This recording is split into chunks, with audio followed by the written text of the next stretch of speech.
This message is brought to you by Apple Card. Apply for Apple Card today and start earning up to 3% daily cash back on everyday purchases. And that daily cash can even grow automatically when you open a high-yield savings account through Apple Card. What are you waiting for? Visit apple.co/card calculator today to see how much daily cash you can earn.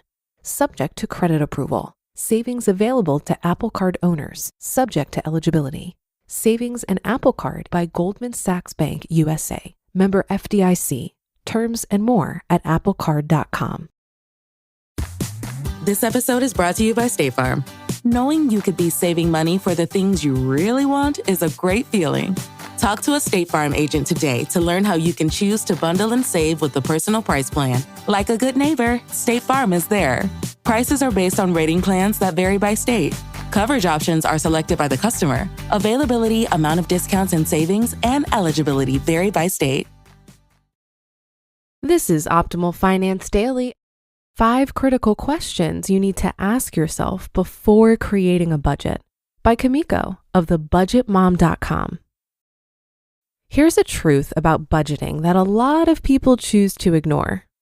Creating a budget simply to create one gives you the appearance that you have your financial life in order. But the hard truth is, if your budget doesn't make sense to you, you'll never use it.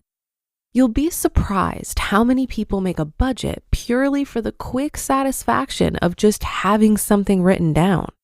It doesn't matter if the budget template they're using applies to their life or if the numbers are even accurate. The idea of having a budget trumps reality. Before sitting down to create a budget, it's important to answer a few questions first. Not only will it help with the creation of your budget, but it will ultimately give you the motivation for sticking to it. Here are 5 critical questions you should ask yourself before creating a budget. Number 1, what goals do you have? Ultimately, your money is your money. As long as your monthly expenses are taken care of and you have more money coming in than going out, you're off to a good start. But take it a step further than that. Think long-term rather than short-term. Setting and having a budget isn't something that can just come and go as needed. The point of a budget is to help you stay on track, to help you with an end goal. Think long and hard about what your end goal is with your budget. Keep in mind that your budget should be something obtainable and realistic for you. Don't set a huge, lofty goal right out of the gate that may cause you frustration. Make sure to create baby steps along the way to reach your ultimate savings goal. Number 2, what are your have-to expenses every month? This can be the hard part, but you have to take a look at your current expenses that are a must to pay. Write down all your loans, your bills, anything that you owe. Take a good look at those expenses. Then write down an estimate of your variable expenses every month as well. These can include your utilities, groceries, and things like that. Variable expenses are bills you know you have to pay, but they can vary a bit. Once you have all those added together, you know that combined, those are your responsibilities every month. Your must-pay without a doubt expenses. These are key to creating a budget because these figures are factored in monthly to know then what is left over for use or saving.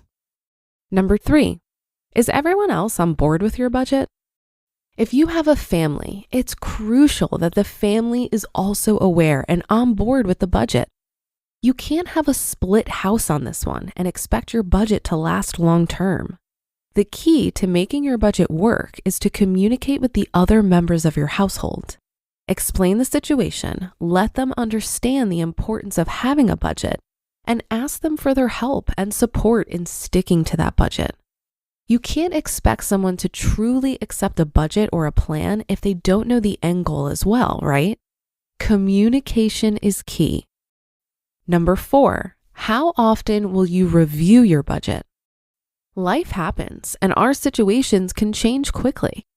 If your income changes, if your expenses suddenly vary, then your budget needs to be reviewed and possibly changed. Allow yourself that flexibility. Try not to make it a habit to alter your budget unless circumstances outside of your control give you reason to make changes. But if that's the case, just trust that it can be done. And number 5, what happens if your budget fails? Understand that we all fail. You aren't alone in this thought. If your budget happens to stumble one month, make a mental note and get back on track as quickly as possible. Don't lose track of your end goal because of a few little hiccups here and there. You know that budgeting takes work, and with work comes highs and lows that accompany it. Take a deep breath and focus on the fact that you had more highs than lows during your budgeting journey, and focus on the wins. Then dust yourself off and get back on your budget track. Tomorrow is a new day to start again. Creating a budget is a great way to keep you and your family on track towards financial freedom.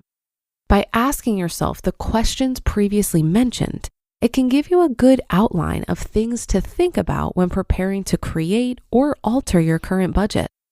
Allow yourself the ability to set a budget that works for your household and be positive about implementing that budget. You just listened to the post titled 5 Critical Questions You Need to Ask Yourself Before Creating a Budget by Kumiko of thebudgetmom.com. If you've shopped online, chances are you've bought from a business powered by Shopify. You know that purple Shop Pay button you see at checkout? The one that makes buying so incredibly easy? That's Shopify. And there's a reason so many businesses sell with it, because Shopify makes it incredibly easy to start and run your business. Shopify is the commerce platform behind 10% of all e-commerce in the US, from household names like Mattel and Gymshark to brands just getting started. Shopify gives you that leg up from day one with hundreds of beautiful, ready-to-go templates to express your brand style and forget about the code. If you want to see less carts being abandoned, it's time for you to head over to Shopify. Sign up for your $1 per month trial and start selling today at shopify.com/OFD. Go to shopify.com/OFD. Shopify.com/OFD. When investing your money starts to feel like a second job, Betterment steps in with a little work-life balance. It's the automated investing and savings app that handles the work so you don't have to. While they build and manage your portfolio, you build and manage your weekend plans. While they make it easy to invest for what matters, you just get to enjoy what matters. Their automated tools simplify the complex and put your money to work, optimizing day after day and again. So go ahead, take your time to rest and recharge, because while your money doesn't need a work-life balance, you do. Make your money hustle with Betterment. Get started at betterment.com. That's BETTERMENT.com. Investing involves risk, performance not guaranteed. I think the exercise of budgeting has some similarities to the volatility of the stock market. If you expect that the stock market will rise and fall, you're less likely to panic sell when it inevitably falls. Similarly with budgeting, if you expect that your spending won't perfectly align with your budget, especially when you're getting started, then perhaps you won't give up so easily. When I figured it out for myself, I had a number of people ask me to help them with their budget, and I wholeheartedly agreed on one condition. I would help anyone with their budget, but they first needed to track all of their spending for 3 months. Are you surprised that no one took me up on my offer? A good budget needs good data, and if you're not tracking your spending, you're just taking a shot in the dark on what a realistic budget even is. Your budget also needs to be flexible. You're going to realize at some point that your plan was unrealistic. The solution is not to give up on the plan. The solution is to adjust the plan and continue working it until it works. I'm a huge fan of budgeting because for me, it's all about awareness. It's all about telling your money where to go versus wondering where it went. It's a tool for paying attention. And there are many different styles of budgeting. You could go for a zero-based budget where you give every dollar a job before it even hits your bank account, and then you check in regularly to make sure it's doing its job. Or you could opt for an anti-budget where you just focus on paying yourself first and not worry about the rest. And that should do it for today. Have a happy rest of your day, and I'll see you on the Thursday show tomorrow, where your optimal life awaits.